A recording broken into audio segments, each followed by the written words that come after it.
asko, Maria. Zuei. Txapen gonbidapena onartzeagatik.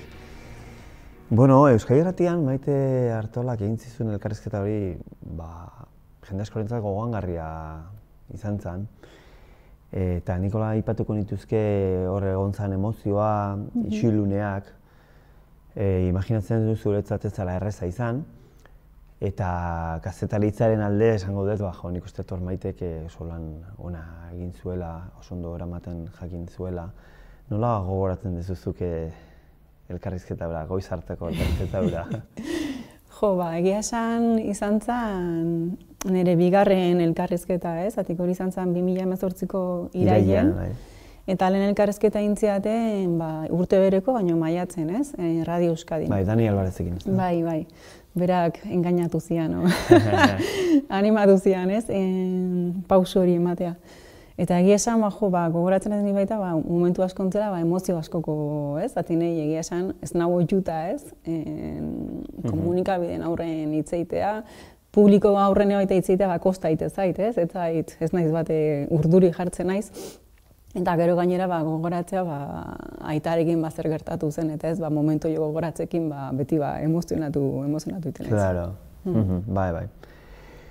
Baina geroztik alduntze moduko bat bizitzen ari zarela edo ze hitz jarriko genuke ze, hainbat bidetan agertu zea, zure iritzi propioa garatzen ari zea, ez dakit alduntzea da hitza edo? Ez dakit, egia esan bi elkarrizketa horiek eta gero jende asko gerturatu zaitez, eta eskerrak ematen, eta ez nuen uste ez da horrelako harrera eukiko zunik ez. Eta esango nuke baita, igual animatu nagoena baita pauso ematea edo komunikabideetan gehiago egotea dela, komunikabideetan politikarin batzuk entzun dituten gauza batzuk ez ezketelako gustatzen gehien bat, ez? Orduan, aserro ez delako zerbait sortu zaite eta soldatu beharra dauketu. Twitter tarteko, ez da? Bueno, Bilbon gaude hemen Azkue Fundazioak txegin handiz utzi digune aretoetako batean. Eta, klar, zu Legorretakoa zera, baina Bilbon bizi zara. Eta haur txikiak ditugunak nolabait haurtzaroa bizi berritzen dugu, ez? Eta, klar, ze haurtzaro ezberdina zurea Legorretan edo zure aurrenak hemen Bilbon, ez? Maiz jote zaizu zure burua Legorretako haurtzarora? Bai, oso ezberdina da, ez? Legorreta baten herri txiki da, eta ni denbora guztien ni gogoratzen etxik gaztetan beti kalean, ez? Da bakarrik, ez? Gurason beharrik ez aldamenen egoteko, ez? Eta Bilbon adibidez bat daukezu askatasun hori, ez? Igual beste, nik esango nuke, bai batek eta bestek gauza honak eta txarra dauzkeala, ez? Bilbo baten adibidez, nahi balin bazu, inork ez ezautzea, edozein lekuta jotezea eta ez daukezu, ez? Beti ongarik agur esaten, ez? Herri txiki baten mundu guztik ezautu zaitu, eta orduan, baina, eta gero beste alde batetik baita, hizkuntzen aldetik baina bari dut aldaketa, ez?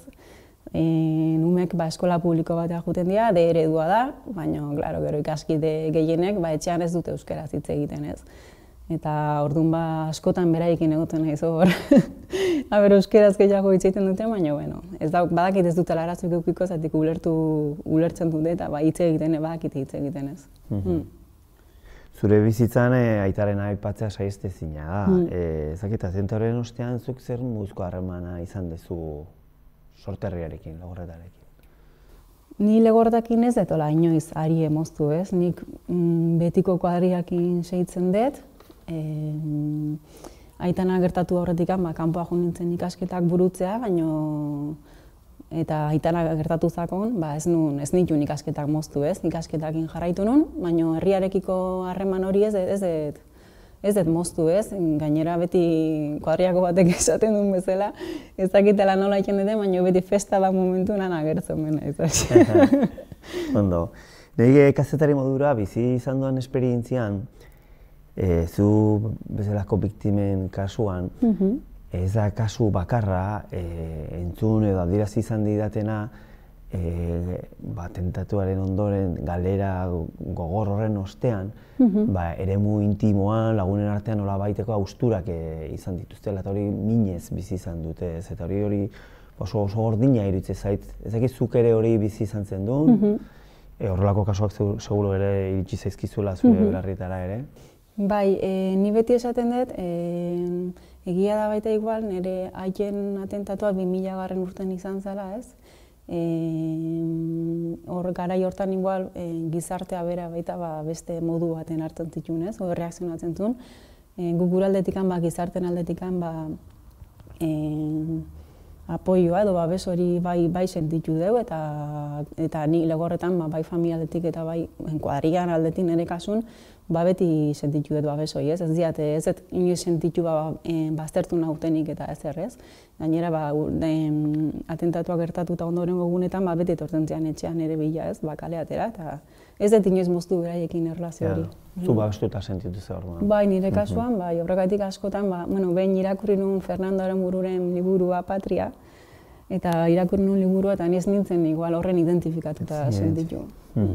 Bai, ze gero, elkarbizitzan badaude, ez dakit nola esan liga edo badaude ez, oso solemneak dian adierazpenak eta oso adierazpen handiak eta biktimak erabiltzen dira osotasun bat bezala. Eta egin dizuan horreko galderenarira behar bada elkarbizitzan keinu txiki asko beharko genituzke. Askotan olako ustura bat da honen lagunen artean bizitzak aurrera da arrai eta berriro elkar ikusiko dugu, ez? Lagun izan ginenak eta askotan gaude gu gauden distantzia honetara eta ze gutxi dagoen, baina guaindikan ere dirudi kasu batzuetan halako distantzia salbaezinak daudela, ez? Eta behar bada keinu txiki horiekin lortuko da, hitza handiekin lortzen ez dana, ez? Bai, nik uste azkenean keinu txiki garrantzia handia daukatela, ez? Netzako igual garrantzia handiago gaina ez, gainera komunikabideetatik kanpo ematen dira, ez? Eta adibidez, nik bi elkarrezketa hauek eman eta gero egia esan, uste lehen nahi bat dutela, jende asko gerturatu zaitez, nik normalen gaina adibidez lantokin, ez?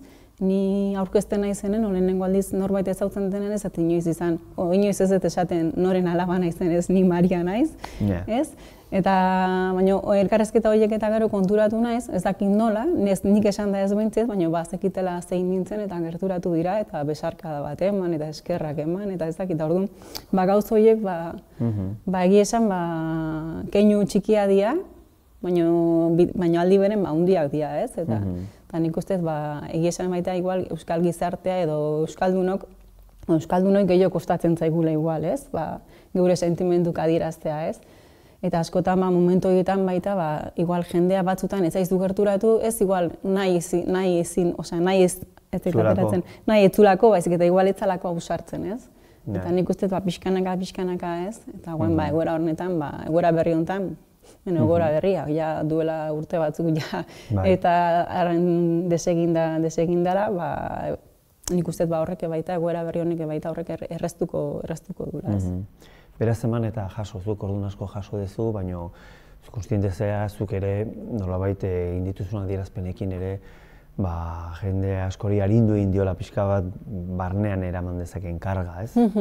Bai, ni pentset hori sentitu dut, ez? Hori trasladatu edo esan diatenarekin arabera, nik hori sentitu dut, bai.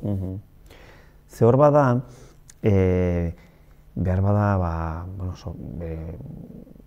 aipatuko dut behar bada sozialismoarekin lotuta dauden biktimen kasua, baina hor bazaudete batzuk etengabe giza eskubide guztien alde adierazten ari zaretenak, eta hori nik uste ere nabarmentzeko gauza bat dela, ez? Bai, nire kasun gure etxen beti giza eskubidek beti defendatu dira, pertsona guztien giza eskubidek, eta hori izan du da bai aitana gertatu baino lehen eta bai gero, ez, berdin mantendu gea. Eta nik uste alde horretatik oraindik pauso asko emateko daudela, ez? Bai, ze gero ere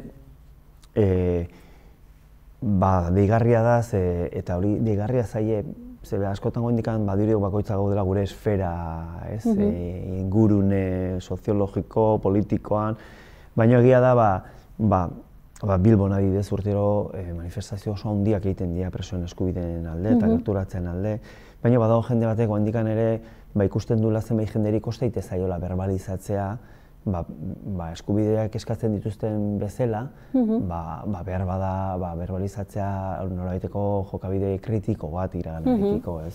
Bai, nik uste aurrera begira, ez, eta elkar bizitza batei begira, nik uste garrantzitsua dela, ez, aitortzea, ez, ze violentzia jasan dugun herri honetan ez, mota askotako violentzia jasan ditugu, eta netzak uste oso garrantzitsua dela, violentzia mota guztik deslegitimatzea, ez? Violentziaren erabilera egin ezin dituzu zure helburu politikoak lortu, ez? Eta nik uste hori garbi geratu beharko litzatekela.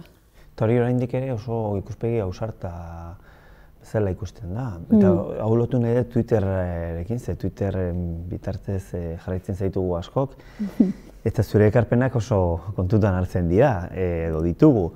Zer moduzko harremana duzu Twitterrarekin? Bueno, Twitterrekin hasi nintzen baita 2018an lehenengo elkarrizketa eta gero. Eta egia esan, normalean tuiteatzen detenen zerbait da, beti dago erlazionatuta biktimen erabilerakin, edo biktima violentzia ezberdinen biktimen errekonozimenduarekin, edo horrelako gaiekin, ez?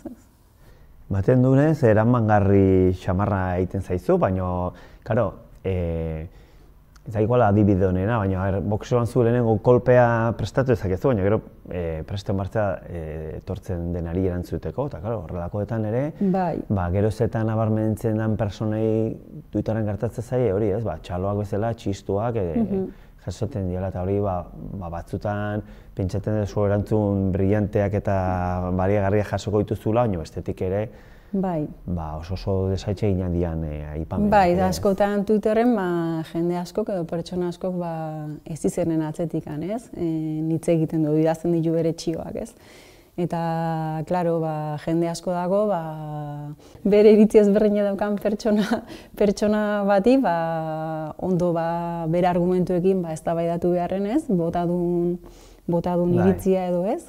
Beti irainekin erantzuten dute, ez? Eta orduan, ni pertsonai ez diet kasu egiten, zuzenean blokeatzen dut eta ez du merezi. Ez du merezi hor sartzea. Eta zuk alare jarraitzen zu zure ekarpena egiten, ze badago jende bat desanimatzen dana eta horrek eragin txar bat egiten diena, ez? Alako kritikak edo alako mezu zatarrak. Normala da, niri ere denetari deitu didate, sindrome de Estocolmo daukadela, edo basura terrorista ere behin deitu zidaten, ez? Arnaldo Otegiri elkarrizketa bat egin ziotenen Televisión Españolan, horren arira defendatu nuen elkarrizketa bat, ez? Azkenen beste alderdi politiko baten, ez? Eta denen iritziak...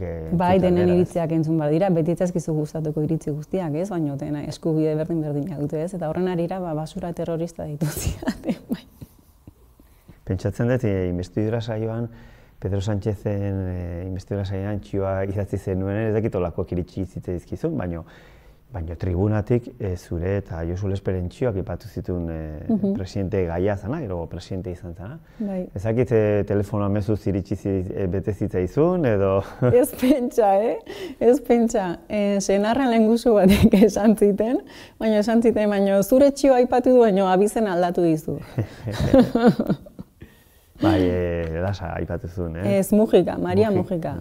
Egia da, bai. Baina, ulertu gendun, nori buruz ari zan, bai.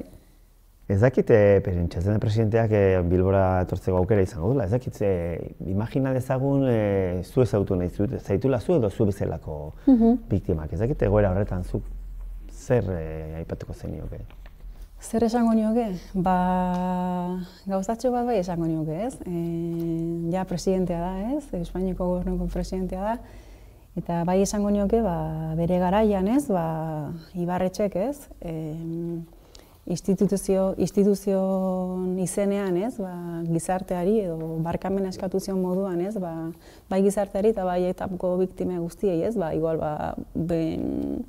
behar bezalako babesa ez bateagatik, ez? Bai eskatuko nioke, presidenteai bai eskatuko nioke onartzeko, ez? Beste etaz gain, beste terrorismo mota batzuk egon diala, ez? Herri hontan. Hori aitortzea eta errekonozitza baita, estatu terrorismoa egon dela, ez? Galen existentzia, ez? Eta beraien ardura hartzea, ez? Berak zuzenean ez zuen parte hartu, ez? Baina alderdi bezala, ez?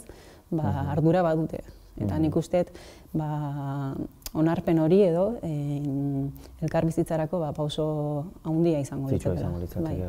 Bai, zera berean, Temestidura saioa aipatu dugu, baina badirudi Espainian dena oso toksikoa dela, giroa oso zatartuta dagoela, hola ematetzun behintzat, ez bada antzezpen bikain bat, baina zoritxarra ez.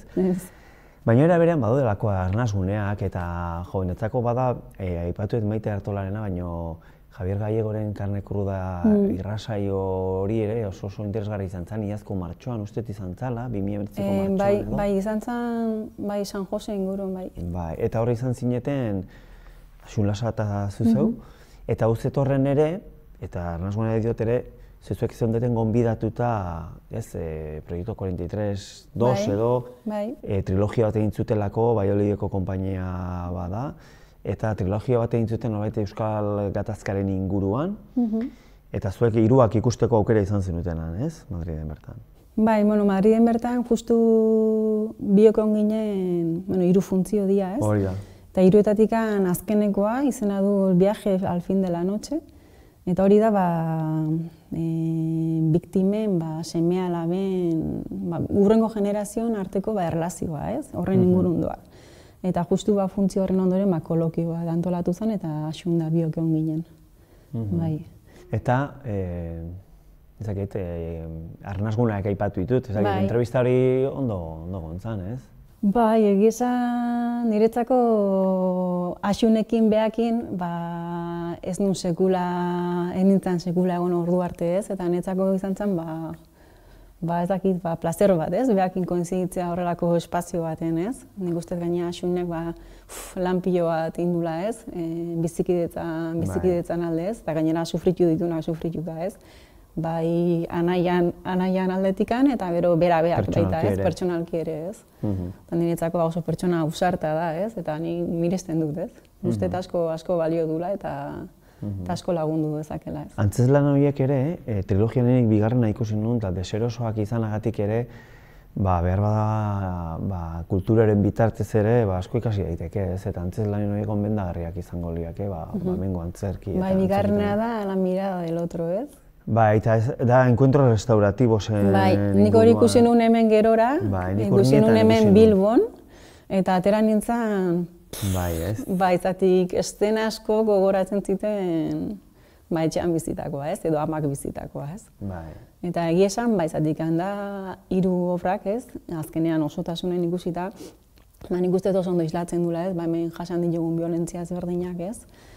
Eta gainera hastentzea ikusten, eta hasieratik ez dakizu ze pertsona idan, ze violentzien motan biktima, ez? Eta gerora konturatzen zea, ez? Eta orduan, nik ustez bestearen azalean ipintzeko, ez? Bestearen sufrimendua ulertzeko, ariketa garrantzitsua dela, ez? Eta ustez, hemengo herrietan eta ikusteko aukera egongo balitz, oso positiboa izango litzakeela. Xulasa aipatu dugu.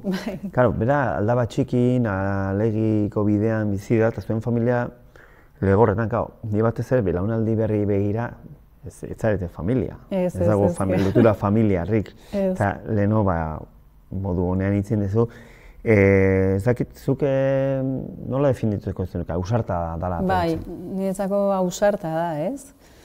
Jasan duen guztia jasan eta gero, ez? Eta gainera, bestearen azalan ipintzeko gaitasuna baita erakutsi du, ez?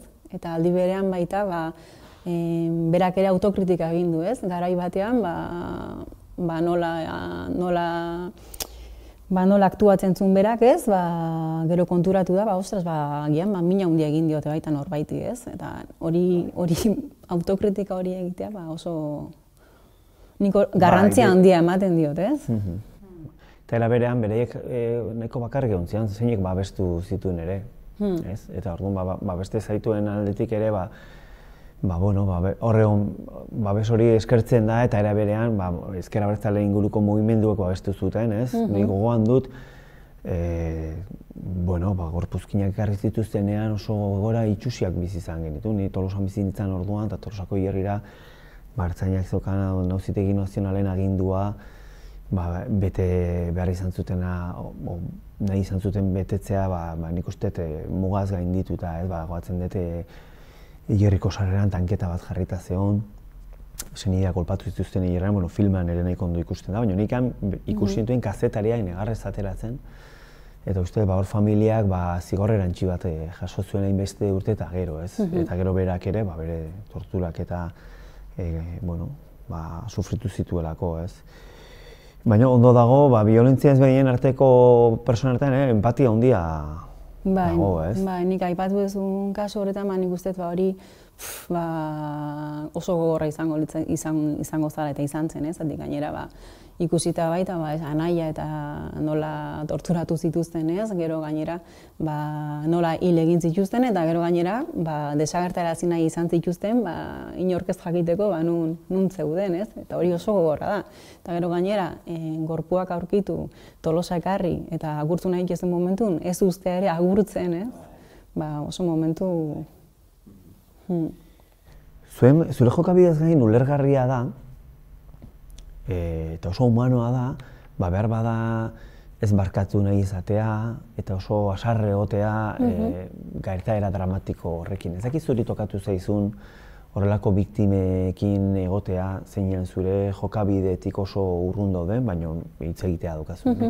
Ez dakit horrelako elkartzeak nolakoak izan dira? Egia esan, nikola beste biktima beste biktimakin ez dauketola inongo erlaziorik, baina bai nahi dut esan, egia dela, pertsona bakoitzak modu ezberdinen erantzuten deula, ez? Horrelako ekintza baten aurrean, edo horrelako gertaera baten aurrean, ez? Eta, klaro, pertsona guztiak errespetatu behar diteu, ez? Nik pertsona guztiak errespetatzen ditut, baina eta alderantziz berdina eskatzen dut, ez? Atik askok igual, pentsatuko dute, nigatikan, auskalo, ez? Hau igual, erotuta dago, edo askotan lehen esan duten bezala, sindrome de Estocolmo dauka, ez? Nik beraiek errespetatzen ditudan bezala, ez? Bestek ere, ni ere errespetatzea, ez? Zure kasuan zuk garatu duzun jokabidean edo portaletan maiz entzun dizut zure etxe barruko heziketa aipatu duzu, ez? Bai. Balio zehatzetan zaituztela, ez? Bai, etxean beti erakutsi didate, beti errespetatu behar direla ezberdinak, naiz eta ezberdin pentsatu, ez? Eta giza eskubideak errespetatu behar dira, hori da etxeko arau nagusia, ez? Eta nik uste gainera errespetu gabe gizarte batek ezin duela aurrera egin, ez? Nik uste funtsezkoa dela, ez? Azkenen elkarri bizitza baten amankomunean dauden puntuak aurkitu behar ditugu eta zubiak eraiki, eta aurrera egin, ez? Eta horretarako gai izan behartzea baita bestearen azalean ipini, ez? Bestea ulertzen saiatu, entzutea oso garrantzitsua da, eta gaur egun entzun gutxi egiten da, ez? Nik uste behintzat politikariek ematen duten Espainiko parlamentuan, ez? Irudi hori, ez? Gogorra da. Bai, zatarra da, bai. Euskal Gatazkaren arira, biktimatek aipatu zian, ez? Bi belaunaldi beharko ditugu, eta badira daudela olako teoriak, ez? Eta nik hori entzun izan dut, ez, gure artekoa, ez, gizarte bezala konpontzeko, belaunaldiak igaro beharko dira, eta tira, nik nolakoetan esaten dut, ez, badakit oso zaila dela, kosta egiten dela, baina ez dezagun hainbeste itxaron, ez? Zer iruditzen zaizu zure seme-alaben ondorengo belaunaldira arte itxaron beharko dugula? Espero ez, nik uste gainea, badakit zaila dela, ez, pausoz pauso fun behar geha, ematen ditugun pausoak, bentsa sendoak izateko, ez? Eta ia pauso batzuk ja ematen nahi dira, ez? Ez da... Nik uste euskal gizartean baia pausoak ematen nahi gara. Aitortza batzuk behintzat badaude. Aitortza batzuk badaude, udaletxe askotan baia lanean daude, ez? Bizikidetza planak, memoria lantzen, ez? Memoria inklusibo bat, ez? Denak kontuan hartzeko. Baina nik uste hortikan bidonetik goazela, ez? Pausoak gauza egiteko daude guandio, ez? Ati biktima asko guandikan errekonozitu gabe daude. Eta nik uste hori nahiko beharrezkoa dela, ez? Biktima guztik errekonozitza, presonen kontua baita, nik uste ez daukela bat zentzurik, ez? Hemendikan urrun egotea, ez? Eta nik uste gauza horietan oraindikan badauzkagu pausoak emateko, baina txipi-txipi espero dut behintzat. Ea zure jokabide erakitzeile hori edatzen dan, ez? Esparruetara eta lortzen dugun ahalik eta azkarren ez, iraganeko kontu bat izatea eta nolabait aurrez aurre Bai, horrekin, berez, ahaztu ezin dugu ahaztu, ez? Zatik egia esan, gertatu dan gauza bada, kontatu behar da, ez? Baina garrantzitsua da, pertsona ezberdinei entzutea, ez? Zatik denak, modu ezberdinean bizi izan du dugu hau, eta dena entzunez, ez? Nik uste lortuko dugula, ez? Oso ondo, mezu positibo horrekin bukatuko dugu, eskerrik asko, Maria. Zuei. Gaurkotasuneko gaiak poltsikoan. Aldizkaria ostiralero doan eskuko telefonoan eta tabletan. Deskargatu aplikazioa. Egin txap. Irakurri, ukitu, ikusi, entzun.